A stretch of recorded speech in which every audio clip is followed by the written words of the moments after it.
Good afternoon. Don Briggs, your mayor. Today is Wednesday, July 8th, 2020. I'm joined today by Dr. Bonita J. Krempel-Portier, DO, local physician here in town, and with Emmitsburg Osteopathic Primary Care Center. It's on 121. What's your address there? 121, 123 West Main Street. There we go. That's it. Well, thank you for joining us today. Thank you. I'm going to read a couple of things, get everything updated, and then Thank you. with you. Thank you for joining us. We're still working under the Governor Hogan's April 24th Maryland Strong Roadmap to Recovery, and we're somewhere in phase 2, but the governor seems to be sort of double clutching, but that's okay, tapping the brakes. Let's see how the other states do and see how we do.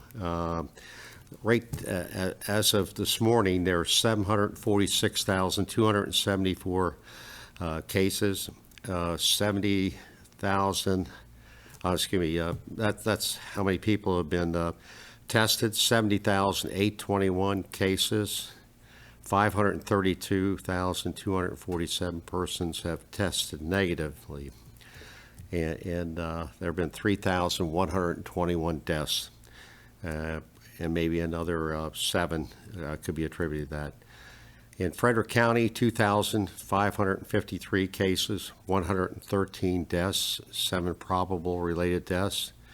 In our zip code, 21727, we stayed constant for the last 2 weeks at 25 confirmed cases. As I mentioned every week, the Frederick County Health Department will give no additional information on the status of or where they are with those cases. As always, thank you for supporting your local restaurants, our businesses, and auto repair shops.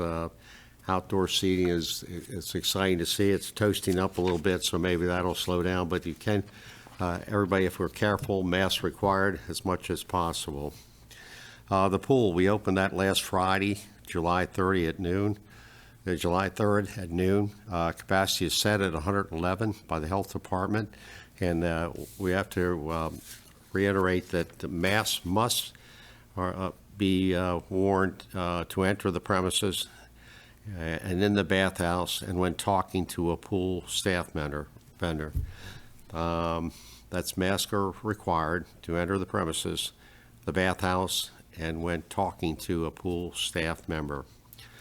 Census, we're stuck around 67%, and again, it's worth $18,000 per person over a 10-year period. You multiply that times 3,000, it's a pretty big number. Please sign up. That's for our community. All right, Doctor, thank you for joining us today. And I hear a lot of things: drinks a lot of water, exercise, watch your weight, social distancing, wear face masks. Well, how is this thing shaping up for us in our town and county? I am very happy to say that most people in our town are very compliant. We have noticed at Jubilee and occasionally at the post office, people just popping in without a mask. But think about your children, your grandchildren, your friends, your spouse, and really wear the mask. It is both a personal and a public protection. I will just give a couple interesting factoids that I picked up. And one, if a person coughs, a cough comes out 50 miles per hour. Any droplets sustain in the air 10 minutes. So if people are walking around in somebody unmasked who coughed and they happen to have COVID, there's a 10-minute window where they could pick up that and never know where they got sick. If a person sneezes, a sneeze comes out 200 miles per hour. The distance is not just 6 feet, although we're both being very careful, thank you very much, but it actually goes much further, up to 20, 40 feet on a sneeze. I mean, really and truly, you have to think these masks are our lifeline. People don't mean to be rude, and when it's real hot weather, the temptation is, I got to breathe. But the actual fact is, if you're in that situation, you need to send an emissary out to help maybe do the shopping at the open market or at the grocery store, pick up the mail at the post office. Know your limitations. That's very, very important. Things that help the immune system. While nothing is 100%, we so have limited resources. Frederick Health has done such a great job keeping many, many, many people close to the edge of death alive and turning the corner. But as we have a death count, we know that we don't have a magic bullet. We don't have a pill. There is that remdesivir that is antiviral that is over $5,000 each dose. It is not available in every community.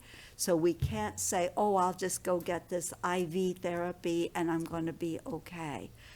There are many consequences to COVID. Some people have had strokes. Some people get neuropathy. Some people get such an inflammatory reaction. Some people drown in their fluids. The causes of death are very many. They are working on a vaccine, but as you think back to 1976, where they thought they were really wanting to go after the swine flu, they popped out a vaccine as soon as they could, and people got Guillain-Barré, which is a autoimmune antibody thing that caused their nerves to collapse on them. So they had difficulty breathing from a second source, or they couldn't walk. And high-dose steroids and oxygen and everything could help most people get through, but it's not a guarantee. So we have to think long haul. We are going to be in this situation 2 to 5 years before we have the kind of comfort zone that we have with influenza. And I am going to really hope that most people start getting all the possible vaccinations against other diseases to help protect them. There's the 23-valent pneumonia shot. There's the tetanus that pertussis, the P and Tdap, is another respiratory illness that, if it's combined with any other illness, can in itself cause death. There is the Prevnar 13, so if you had the Pneumovax 23-valent, you want to make sure you've got the booster 13-valent, which has an additional protection that is not in the 23-valent because things get developed through time. You definitely want to get the flu shot, and I'm always recommending a flu shot September, October, and then again in January, February. Get that booster. A flu shot, yes, it has only 45 to 46% effectiveness, but that is a barrier that is that much better than having nothing. And when you get the booster, your body is going to have the memory of the previous and give you an even better coverage. Nothing is 100%. Masks, face gloves, face shield. And I personally want to thank all the community of Emmitsburg that has provided us with some gloves, some homemade masks. I use the cloth mask every day. I put a 4x4, which is an impervious cloth that goes inside my face mask that gives me extra protection. I'm not saying it's an N95, but with my face shield, I feel very safe. And I can go to the nursing home, see my patients in office, etc. So we always have to be thinking ourselves, our family, our community, and want to protect everyone. But you might be your own best friend.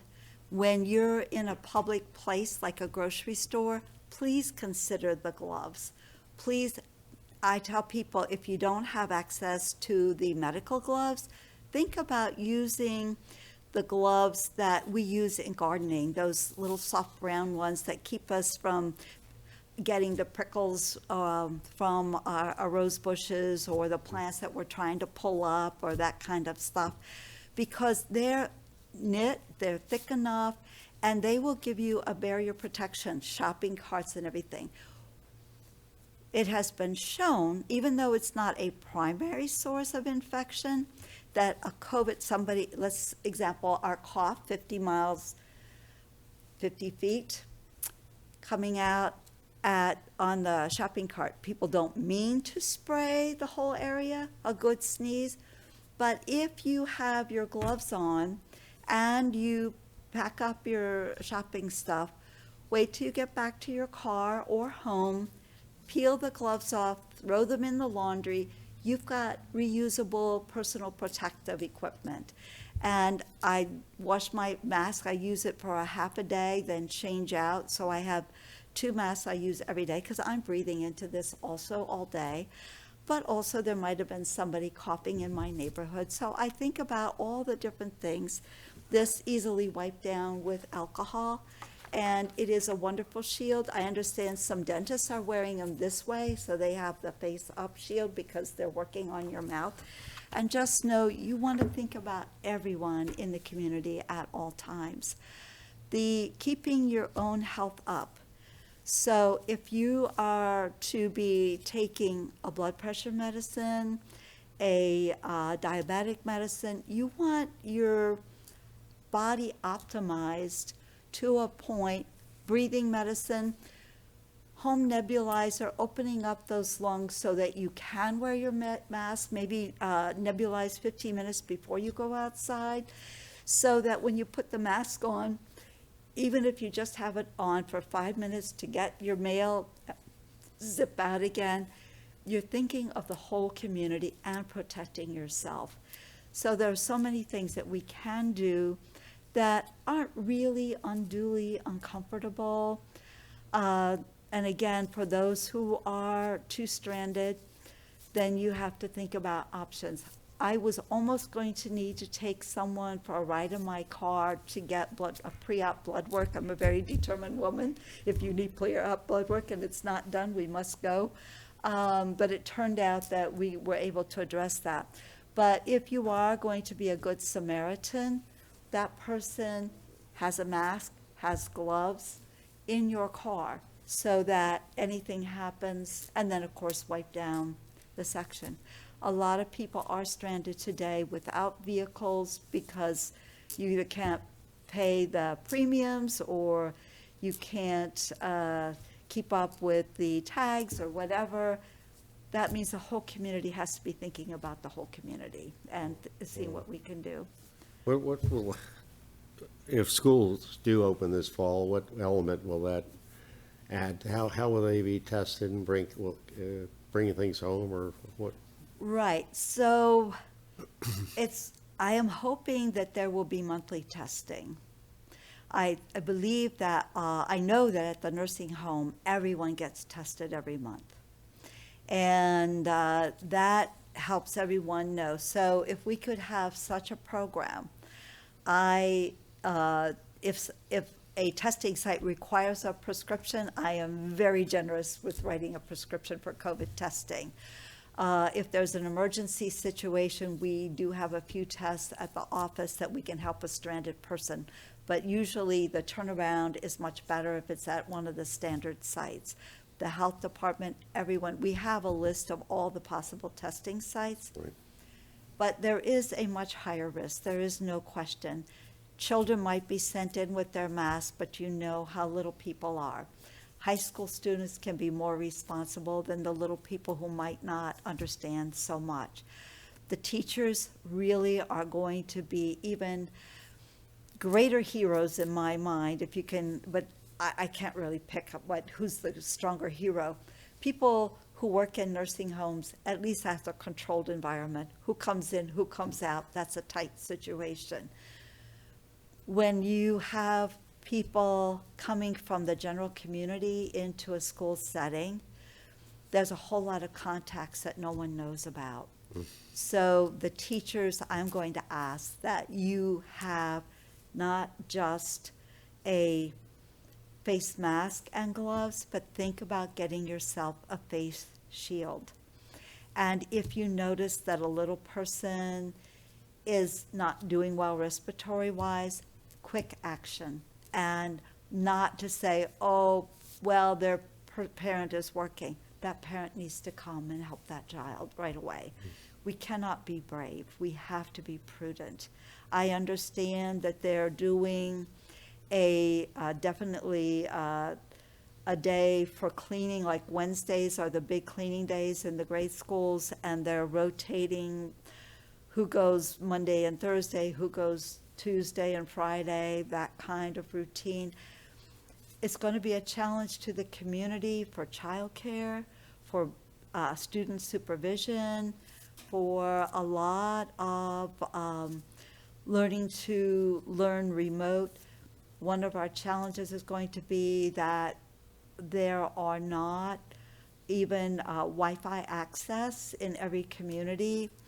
I don't know if it would be feasible for the towns to offer, some free Wi-Fi services, to expand and have those stations, and that people would get code numbers from standard places, because so many do not have Wi-Fi, personal, like I have a personal Wi-Fi attached to my phone. Right. But not everyone has that. So learning is going to be at its greatest challenge that it has ever experienced. Thank you, Doctor. I'm going to read a couple more things. I'll Absolutely. come right back to you. Absolutely. Very much. It's a remarkable restoration you've done with your building.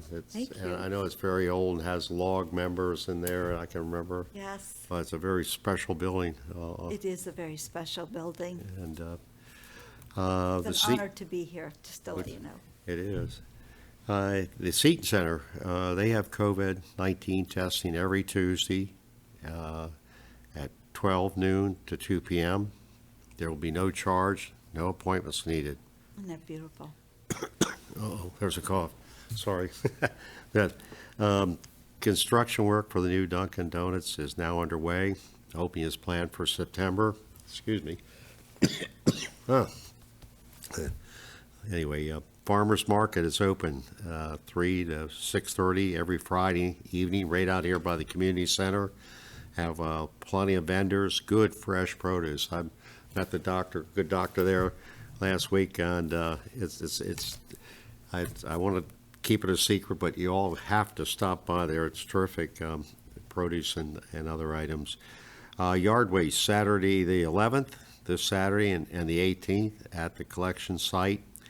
And that will be out at on east of 15 on Creamery at our wastewater treatment plant. It's about 9 to 12 p.m. On Saturday. We have grant funds still available.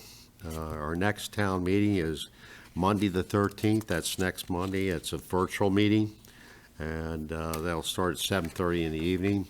You will be able to call in. We're going to probably put that up there if you have a question.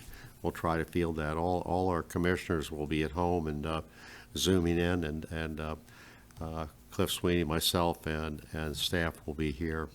Parks and equipment open, but if you feel better about it, bring your own sanitizers before you use the kids' items, and anything at the dog park, gloves, anything. But if you're take your mask with you and wear it where you're comfortable as much as you can as possible.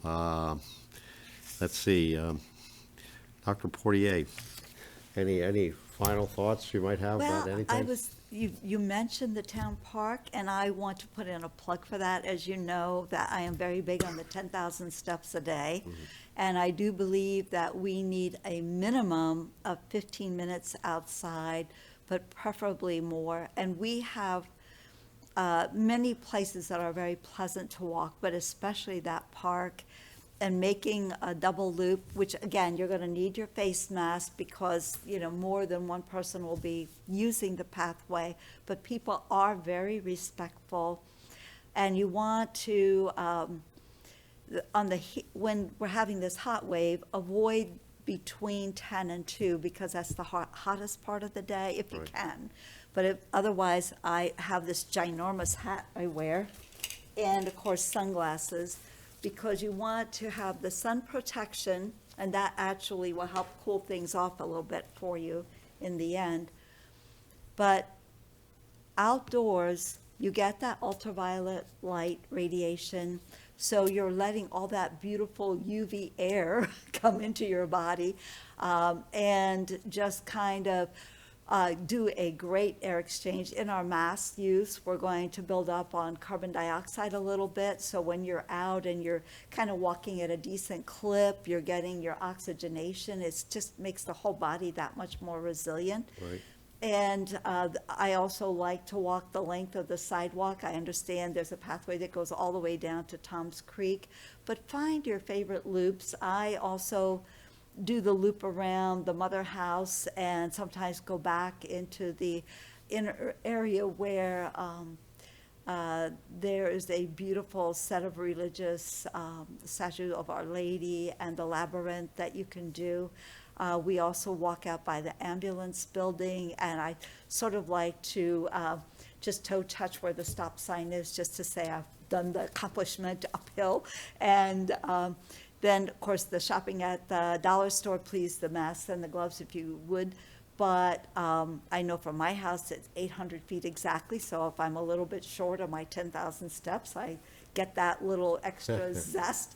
And but this is a wonderfully set up for walking town, so take advantage. You can walk all the way out to the other edge of town and enjoy the beauty and the interest that is here. And so that, the other thing I'd like to recommend for in-home, not where people stare at it all the time, is every floor should have an ultraviolet light area.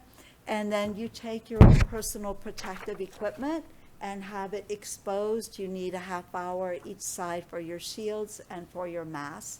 Washable masks, please wash them and then put your dryer on nice hot and kill off any possible germs, and that will make you extra safe too. Wow, that's really good. Well, we really worked on the last couple of years getting town connected. It's kind of hard with a 200-year-old town, but we put about 10 of them in connections in, and it is a joy to get out early in the morning and I believe you're out like 6 or so, maybe 5:30. I try to, if I'm a creature of the sun, but it's much easier to get up at 5:30 in the summer and get out for a walk, get your paces in. But Doctor, from myself, the commissioners and the town staff, and all our residents, we want to thank you for everything you do for our community and for being with us today. Just one quick mention to everybody. Our guard's down a little bit, so watch out for the scams. Be very careful of those on the phone and on your computer and everything like that. Absolutely. And also, I want to thank the people of Emmitsburg. I've been here 41 years. Great. Emmitsburg Osteopathic, as an independent, was founded as a nonprofit teaching medical practice Right. in 1999. And we now have 5 students with us now, so we're very excited, both nurse practitioner, osteopathic. So if any of my patients need a little bit of osteopathic adjustment, then we have some students that are very eager to help you. So just to let you know. Well, thank you, Doctor, Thank very you. much. And everybody out there, we'll be back next week, and we'll post our next guest. But Dr. Portier, thank you very much. Thank you. It's always an honor, and you are a terrific mayor, so thank you. Oh, well, thank you. Oh, gosh. Oh, gosh. Thank you. Sorry. All right. Okay, thank you.